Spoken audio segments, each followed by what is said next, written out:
کبھی اے نوجوان مسلم تدبر بھی کیا تو نے، وہ کیا گردوں تھا تو جس کا ہے ایک ٹوٹا ہوا تارا۔ تجھے اس قوم نے پالا ہے آغوش محبت میں، کچل ڈالا تھا جس نے پاؤں میں تاج سرے دارا۔ تمدن آفریں خلاق آئین جہاں داری، وہ صحرائے عرب یعنی شتر بانوں کا گہوارہ۔ سما الفقر و فقری کا رہا شان عمارت میں، باب و رنگ و خال و خط چا حاجت روئے زیبارا۔ گدائی میں بھی وہ اللہ والے تھے غیور اتنے، کہ منعم کو گدا کے ڈر سے بخشش کا نہ تھا یارا۔ غرض میں کیا کہوں تجھ سے کہ وہ صحرا نشیں کیا تھے، جہاں گیرو جہاں دارو جہاں بانو جہاں آرا۔ اگر چاہوں تو نقشہ کھینچ کر الفاظ میں رکھ دوں، مگر تیرے تخیل سے فزوں تر ہے وہ نظارہ۔ تجھے ابا سے اپنے کوئی نسبت ہو نہیں سکتی، کہ تو گرفتار و کردار تو ثابت کہ تو گفتار وہ کردار تو ثابت وہ سیارہ۔ گنوا دی ہم نے جو اسلاف سے میراث پائی تھی، ثریا سے زمیں پر آسمان نے ہم کو دے مارا۔ حکومت کا تو کیا رونا کہ وہ ایک عارضی شے تھی، نہیں دنیا کے آئینے مسلم سے کوئی چارہ۔ مگر وہ علم کے موتی کتابیں اپنے آبا کی، جو دیکھیں ان کو یورپ میں تو دل ہوتا ہے سپارہ۔ غنی روزے سیاہ پیرے کنارہ تماشا کن، کہ نور دیدہ اش روشن کن چشمے زلیخارا۔ اس نظم میں علامہ نے مسلمان نوجوانوں کو اپنے اسلام کے سوانح عظمتوں اور دوسرے عظیم کارناموں سے اپنی حالت کا موازنہ اور مقابلہ کرنے کی دعوت دی ہے۔ اس دعوت میں ایک طرح سے انہیں عزم و عمل اور سعی و کوشش کا درس دیا گیا ہے، اس کی رغبت دلائی گئی ہے۔ تشریح: کبھی یہ نوجوان مسلم تدبر بھی کیا تو نے، وہ کیا گردوں تھا تو جس کا ہے ایک ٹوٹا ہوا تارا۔ اے مسلم نوجوان، کبھی تو نے اس بات پر بھی غور کیا کہ وہ کیا آسمان تھا جس کا تو ایک ٹوٹا ہوا تارا ہے؟ یعنی تیرے اسلاف کتنے عظیم انسان تھے جن سے عظیم کارنامے یادگار ہیں۔ تجھے اس قوم نے پالا ہے آغوش محبت میں، کچل ڈالا تھا جس نے پاؤں میں تاج سرے دارا۔ تیری پرورش و تربیت اس قوم نے اپنی آغوش محبت میں کی ہے، جس نے دارا جیسے بڑے بادشاہ کے تاج کو پاؤں کی ٹھوکروں سے مٹا ڈالا تھا۔ ان کے پیش نظر کوئی بھی دنیاوی مفاد نہیں تھا، اور نہ ایسے موقع ملنے پر بھی انہوں نے دنیاوی دولت حاصل کرنے کی کوشش کی۔ ان کا عظیم مقصد صرف اور صرف تبلیغ و اشاعت اور باطل اور انسان دشمن قوتوں کو تباہ کرنا تھا۔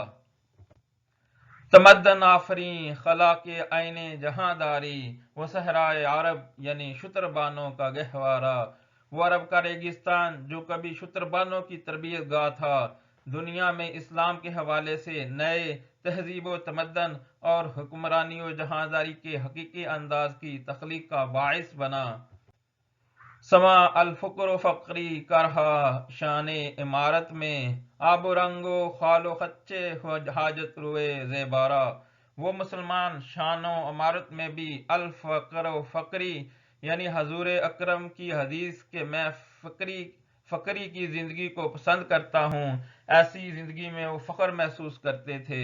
بھلا حسین چہرے کو سامان عائش، میک اپ اور نوک پلک بنانے کی کیا ضرورت ہے؟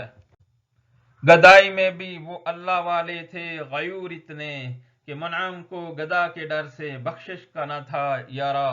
گدائی اور مفلسی میں بھی ہمارے وہ عظیم اسلاف یعنی مسلمان جو اللہ پر پورا پورا بھروسہ رکھتے تھے، اتنے غیرت مند تھے کہ کسی دولت مند کو ان کے ڈر کی وجہ سے اتنی جرأت نہ تھی کہ وہ اسے یا انہیں خیرات کے طور پر کچھ دے۔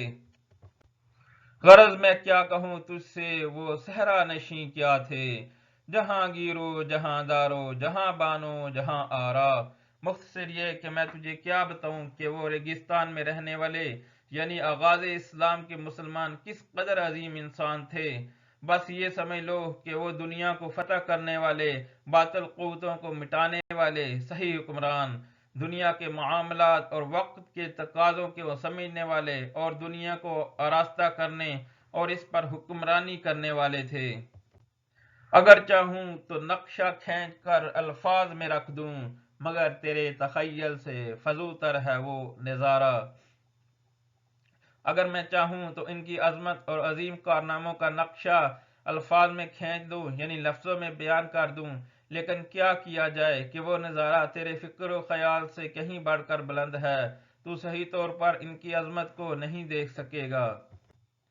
تجھے آبا سے اپنے کوئی نسبت ہو نہیں سکتی کہ تو گفتار وہ کردار، تو ثابت وہ سیارہ۔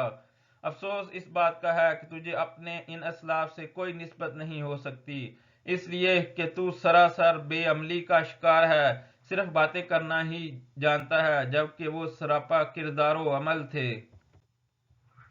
گنوا دی ہم نے جو اسلاف سے میراث پائی تھی، سریا سے زمیں پر آسمان نے ہم کو دے مارا۔